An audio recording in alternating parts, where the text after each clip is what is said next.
Alright, what's going on, guys? Welcome back. Got a nice Sunday morning little experimental grind here. It's not even called experimental anymore. They call it unranked now. It's about goddamn time, bro. The unranked 1v1 game mode has been called experimental for so many years now, and like, we don't even get experimental patches that often. But I digress, man.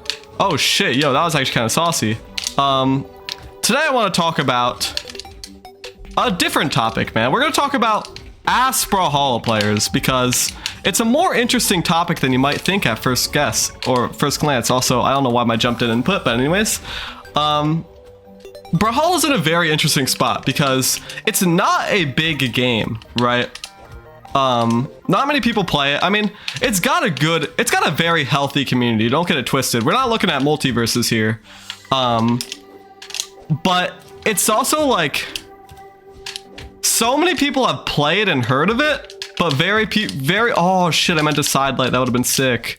Very few people have actually like played to a point where they understand how it works, right? And the perfect example of this, and the inspiration for this video topic in the first place, is what happened yesterday, man. So yesterday I was at a grad party, just with some close friends and stuff, and oh shit, yo, relax, Teros. But you know, usually when you're in a setting like that, all my friends know I'm like good at Brawlhalla, right? And that's not to be like a flex or anything, bro. Like, I've talked about it many times. All I did was waste my 10th grade year playing this game. But they've all played the game before, and yet they're all so unbelievably ass.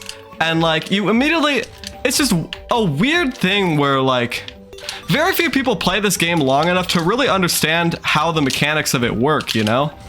Oh shit, unfortunate, Teros. The perfect example of this that I'm sure many of you have came into contact with is people who call weapons in this game by like these dumbass like 4th grade names, right? So like the common one is calling gauntlets fists. You know, this Wushang just picked up fists, bro. The fists are so broken. Or calling katars daggers. Or I've even had some people who thought katars was guitars. Like, that doesn't even make any sense. It just makes no sense, bro. These people will call shit the stupidest things, bro. Like, I have, like, all these friends that I was playing with yesterday. This was all they were spewing out. I was not hearing any proper Brawlhalla terminology. And, you know, say what you will about that. Maybe I'm a giant nerd. I am about this game, but, like, if we're calling the orb the ball, and we're calling the horn the cornucopia, bro, that shit is funny as hell, dude.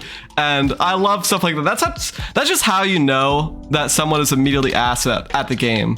Like, I'll play people who say they're like, oh yeah, I'm good at the game, and then they'll call shit like the orb the ball, and it just goes to show the game isn't. That's not Brawlhalla, by the way. Like, the game those people are playing, the game my friends are playing was not the same game I was playing. Because like, that's the game where like the heavy attacks do the most damage, so you mash SIGs the whole game. Like, I feel like Brawlhalla's on the right track with these like challenges and stuff that they're adding. Ooh, good dodge, buddy. But they're not quite there yet, you know? New players who download this game have no idea what is going on.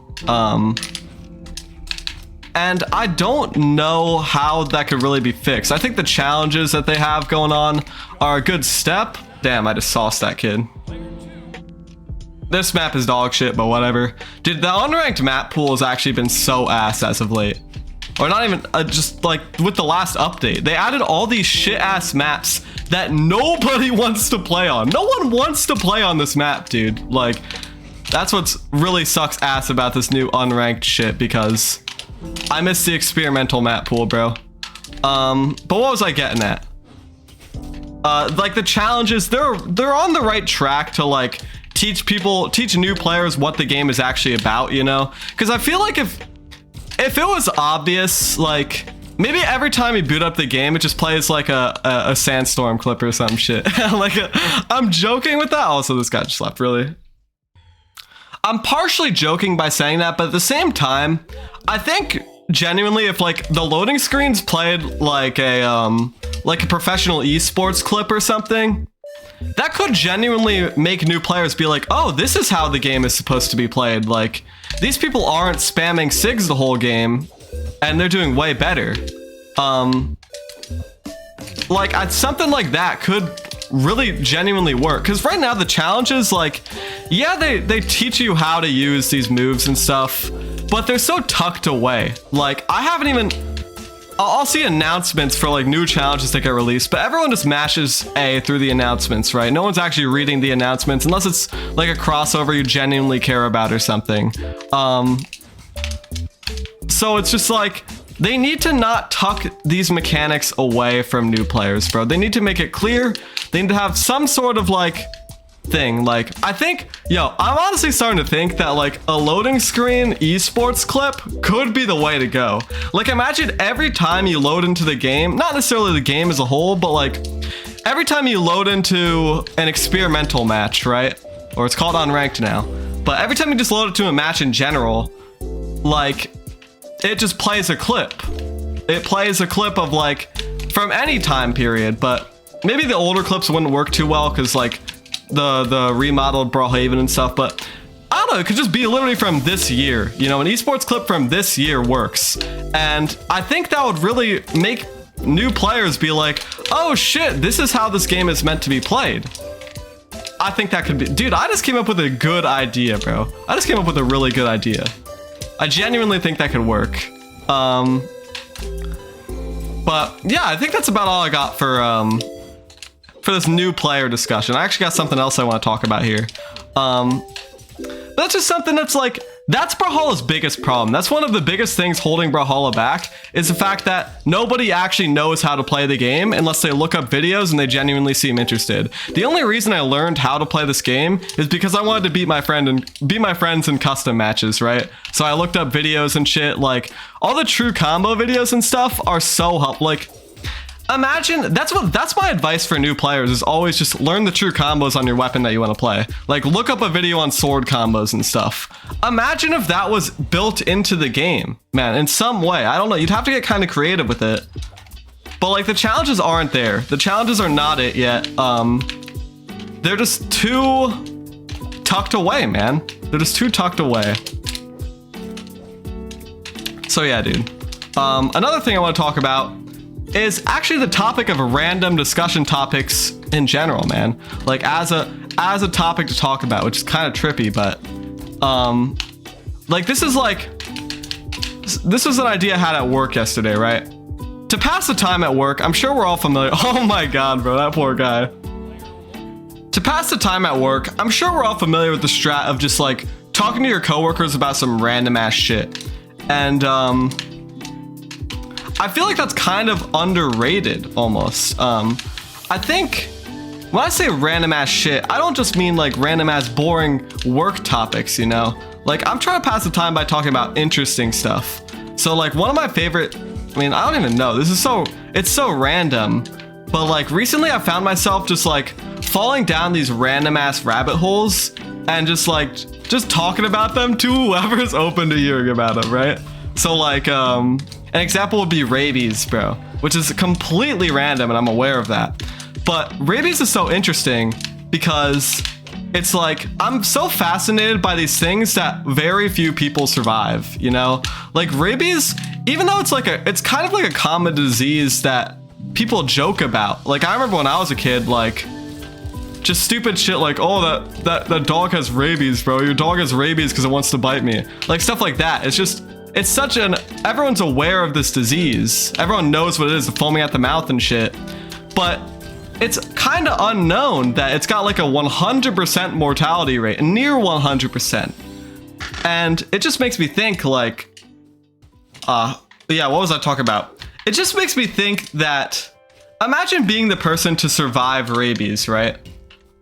You would instantly be cool. Like, and it's kind of cryptic what that means, right? Because rabies is, when people say like, the fact of like rabies having like a 99.99% mortality rate isn't entirely based in truth, right? If you get bit by a bat or a dog, those are the most common things. If you get bit by a bat or a dog and it has rabies, and you go to the hospital and you're like, yo, I got bit by this dog. I think it might have rabies. Like you get antibiotics, you get vaccinated or whatever. I don't know how that full process works.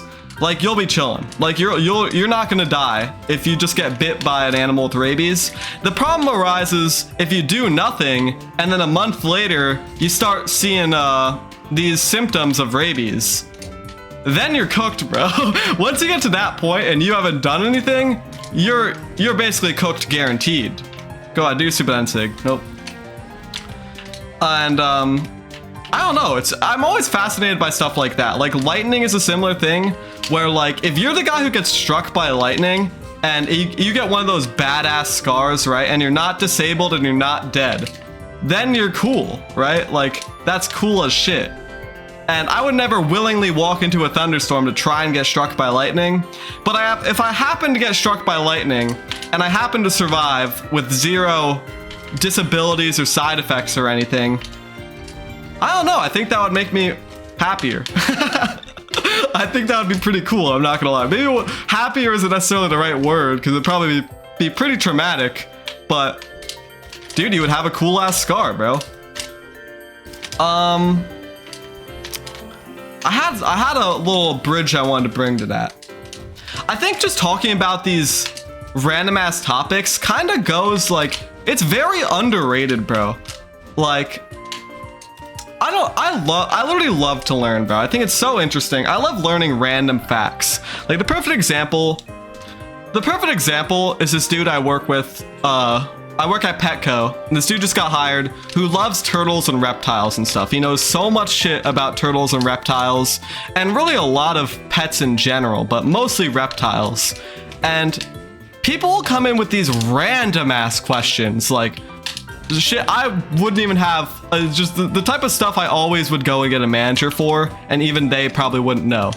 And this dude always has an answer for it, like, and they're kind of simple when if you know about this shit, it's probably gonna sound like, oh, that guy doesn't know anything. But like, to me, I don't know anything about turtles and stuff. And I always find it super interesting when he has these explanations for random problems that people have. So yesterday, some dude came in and we sell these little, like, these plastic containers full of crickets, right? Like we sell live crickets that I don't know why people would ever get the prepackaged plastic ones, but I guess it's quicker to get, you know, in and out.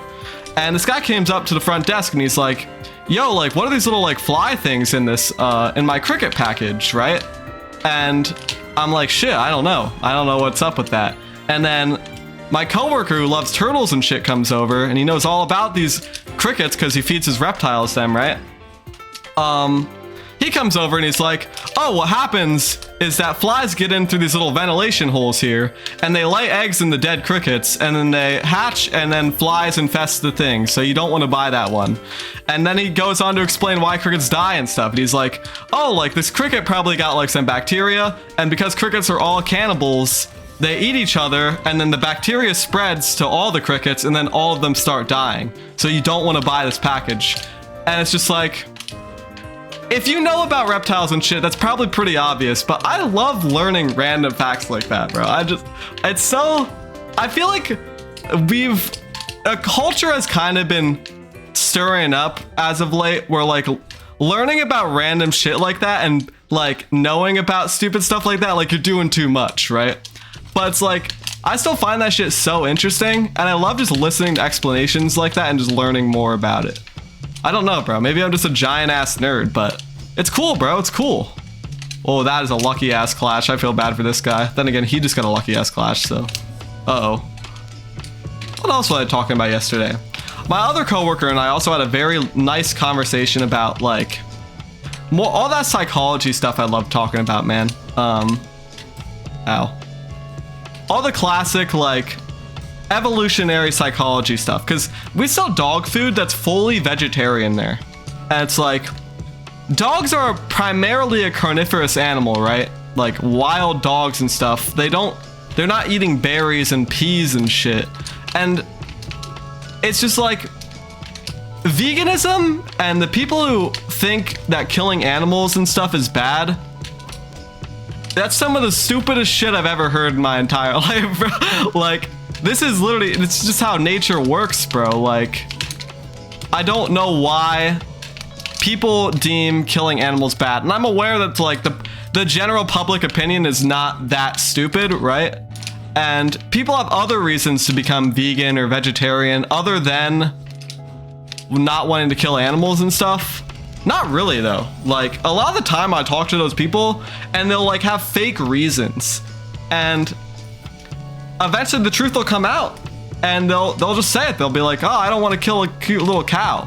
But it's like, we have domesticated cows for that purpose and they're not going to waste. You eating a cow, like, I understand supporting not wanting to eat like the super beefed up trend cows, GMO, all this shit and stuff, right? Who probably have shit lives. All like the Purdue and those giant meat brands, all their stuff. I understand the non-organic stuff, not wanting to eat that. But eating like 100% grass-fed, farm-raised cow, what the hell is wrong with that? Because that's their purpose in nature, bro. Like, that's the circle of life. That's... The world would not be fed if we stopped eating cows. And that's another thing, even with the non-organic stuff, the world would not be fed if we didn't start injecting cows with tren and stuff, because there just simply wouldn't be enough food. And it's an interesting moral dilemma, man. It is a very interesting moral dilemma. But I think the main thing is just like, not everyone is in a position to buy 100% grass-fed beef and stuff. But even if you aren't buying the even if you are buying the non-organic stuff, it's, I don't know, that stuff, it's a weird thing, bro, because, like, I don't want to, those chickens and stuff that, like, Purdue raises, like, you can watch a million documentaries about how shit their livelihood is, and I'd much rather support a farm that actually, like, treats their chickens and their cows and their pigs with some respect, you know, like, lets them roam around and lets them have a life and not, I mean, they're still purely raised for food, but you know what I mean. You know what I mean, man. Just an interesting dilemma, but yeah, veganism's really goddamn stupid because for one, we need meat and stuff. We've evolved as omnivores for hundreds and thousands of years. If you're not eating meats, you're simply not going to get enough nutrients in your body, right? That's just the raw truth of it. And not wanting to kill animals and stuff is kind of a stupid ass reason too, because I mean, you have no problem killing like a bug or any of that. Like these cows and stuff and hunting in general, I used to have that opinion too, but now I see it as kind of a beautiful thing where it's like, if you hunt, killing one deer, I mean, deer are so cute, right? I wouldn't want to ever kill a deer. My family doesn't hunt, but like, I also respect it where it's like, that deer is going, it's fulfilling its purpose, man. And it brings a tear to my eye to know that when people kill a deer, not everyone, but like a good hunter kills a deer and he uses every single resource that deer's got, right? You use the hide for clothes and all that shit, and you use the meat obviously to eat, and it can feed a family for so long because it's just so much meat, and use the liver and shit if you're really into that. It's a beautiful thing, man. Like, why are people afraid to eat or kill animals like that when they're going for a good purpose? Obviously, I wouldn't want to be the one killing a deer. Guess I'm not manly enough for that. But yeah, dude, I think it's I don't think it's out of a big problem. So, I think that's about all I got today, man. Oh shit, that would have been crazy. Yo, wait, let me hit some shit on him. Oh no, I didn't mean to do that. Whatever. Thank you guys so much for watching. I got a new video in the works right now, a scripted video, which I'm excited for. We're mixing things up on this channel. Thank you guys so much for watching. Yo, Arcadian Legionnaire, let's go. No idea what that means, but thank you guys so much for watching. Have a nice night. Peace.